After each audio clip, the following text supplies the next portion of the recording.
की, भारत माता की। वन आरक्षण, वन आरक्षण। हम अपना अधिकार मांगते, हम अपना अधिकार मांगते, हमारी मांगे पूरी करो, हमारी मांगे पूरी करो, हमारी मांगे पूरी करो। आवाज दो, आवाज दो, बोल जाती हल्ला बोल, बोल जाती हल्ला बोल, आप भी बोलो हल्ला बोल,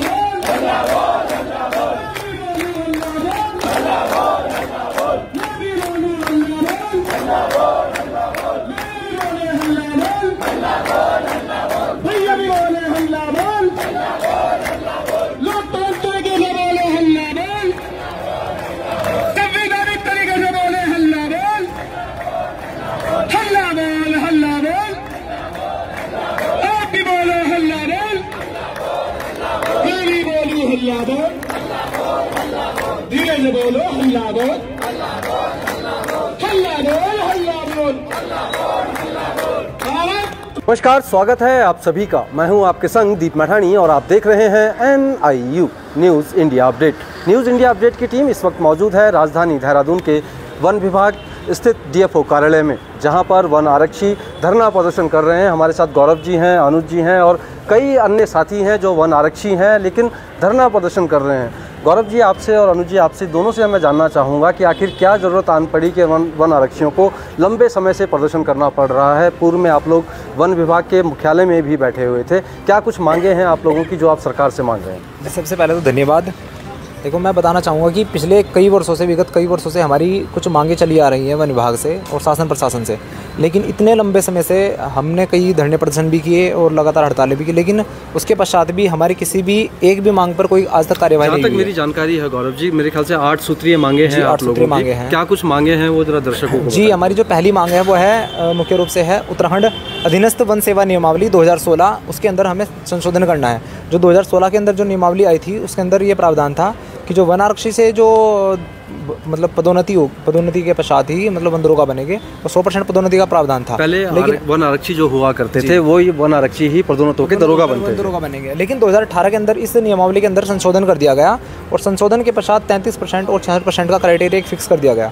उसमें 33% जो पद भरे जाएंगे वो डायरेक्ट भर्ती से भरे जाएंगे। अगर मैं सही हूँ तो शायद ये हरक सिंह रावत जी के समय की बात है, उन्होंने आपको आश्वासन भी दिया था कि इसको ठीक करेंगे। क्या वो दुरुस्त नहीं हुआ? नहीं, उसमें कुछ भी उस पर एक्शन नहीं लिया गया। उसके पश्चात से लगातार हम लोग ज्ञापन भी सौंपते आ रहे हैं विभाग को भी, शासन प्रशासन को भी, लेकिन तब से अब तक हमारी किसी भी मांग पर कोई कार्रवाई नहीं हुई है। और अब मजबूरन हमें फाइनली अब ऐसी स्थिति में आना पड़ गया है कि अब हमें धरना प्रदर्शन अपना संपूर्ण कार्य बहिष्कार पर हम लोगों को बैठना पड़ गया है। हर साल उत्तराखंड में वनाग्नि के बड़ी कांड होते हैं, चाहे वो चमोली हो, पौड़ी हो, टिहरी हो, हर जिले में हम लोग इससे परेशान हैं। ऐसे में अगर वन आरक्षी ही घर बैठ जाएंगे या कार्य बहिष्कार करेंगे तो आपको नहीं लगता कि इससे प्रदेश पे कुछ गलत असर पड़ेगा? देखिए, ये हमारी प्राथमिक ड्यूटी है, लेकिन कहीं ना कहीं हमारी जो मांगे हैं वो जायज़ हैं। अगर सरकार को, विभाग को हमारे कम से कम हक में फैसला लेना चाहिए, इस बारे में सोचना चाहिए कि हमारी जो मांगे हैं वो सारी, हमारे सभी अधिकारियों को भी हमारी जो मांगे हैं वो जायज़ लगती है, कभी नाजायज़ नहीं लगती। तो फिर ऐसा क्यों होता है कि जायज़ मांगे होने के पश्चात भी उस पर कोई कार्रवाई नहीं होती? तो हमारा कहना ये है कि जो उत्तराखंड अधीनस्थ वन सेवा नियमावली के अंदर 2018 के जो अंदर संशोधन हुआ था उसको वापसी 2016 के अनुरूप ही कर दिया जाए। 8 सूत्रीय जो मांगे हैं, कुछ मांगे आप बता सकते हैं? जी, इसमें पहली मांग तो हमारी यही है कि जो हमारी उत्तराखंड अधीनस्थ वन सेवा नियमावली है इसके अंदर 2016 की बात ही इसको लागू कर दिया जाए। फिर जो हमारी उसमें दूसरी मांग है वो है हमारे मान सम्मान की एक लड़ाई है। हमारे जो भारतीय वन अधिनियम 1927 की धारा 2 के तहत जो बीट अधिकारी होता है उसको वन अधिकारी कहा गया है, लेकिन वो केवल कहने के लिए वन अधिकारी रह गया है, क्योंकि हम लोगों का जो वर्क प्रोफाइल है, ड्यूटी प्रोफाइल है, वो इस तरह की है। हमें मुठभेड़ भी करनी पड़ती है कई बार तस्करों से, हमें कई बार जुर्म भी काटने पड़ते हैं। हमेशा हमारा जो मुख्य काम होता है वो होता है जुर्म काटना। जबकि अगर हम एक सिविल पुलिस में अगर बात करें तो ASI से कम जुर्म नहीं काट सकता। तो इसका मतलब ये है कि अगर हम वन अधिकारी हैं तो हम वन अधिकारी के हमारे पास पावर भी होनी चाहिए। हमारी डिमांड है कि हमारे कंधों पर 1 स्टार होना चाहिए, और जबकि 1 स्टार की मांग जो है वो एक नई मांग नहीं है। जबकि हमारे भारत के अंदर अलग अलग प्रदेशों में, जैसे कि बिहार, गुजरात, हिमाचल, ऐसे कुछ राज्यों के अंदर वहाँ 1 स्टार वन बीट अधिकारी प्रोवाइड होता है। में हम देख रहे हैं महिला कर्मी भी हैं, तो क्या इनकी भी क्या कुछ अन्य समस्याएं हैं? नहीं, देखो समस्याएं तो देखो खैर मतलब सभी की लगभग सेम ही समस्याएं हैं। और इसमें जो हमारा एचआरए की आप मांग कर रहे हैं वो क्या है? वो एचआरए की मांग हमारी ये है कि जो हमारी वन चौकियाँ होती हैं वो कभी कभी दूरस्थ क्षेत्रों में होती है। और वन चौकियाँ जो होती है वो एक वन बिट अधिकारी का राज्य के कार्यालय होता है। जैसे पुलिस, जैसे पटवारी, सभी की एक प्रॉपर चौकी होती है, तो उसी प्रकार से हमारी भी चौकी होती है।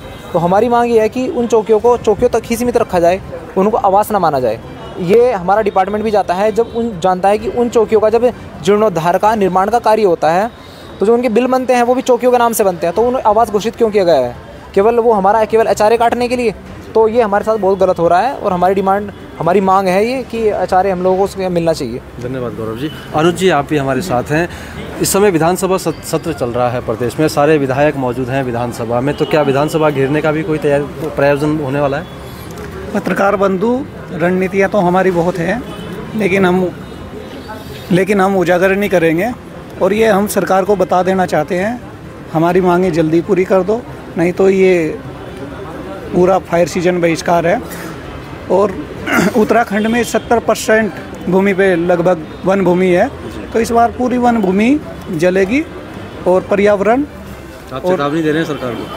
नहीं, चेतावनी नहीं दे रहे हैं, हम तो बोल रहे हैं कि हमारी मांगें पूरी कर दो, क्योंकि सरकार ने भी हमें लंबे समय से क्या लगता है आपको? हरक सिंह रावत जी ने आप लोगों को आश्वासन दिया था जब वो वन मंत्री हुआ करते थे, उसके बाद से 2 बार से भाजपा की सरकार प्रदेश में है, क्यों आप लोगों का काम नहीं हो पा रहा है?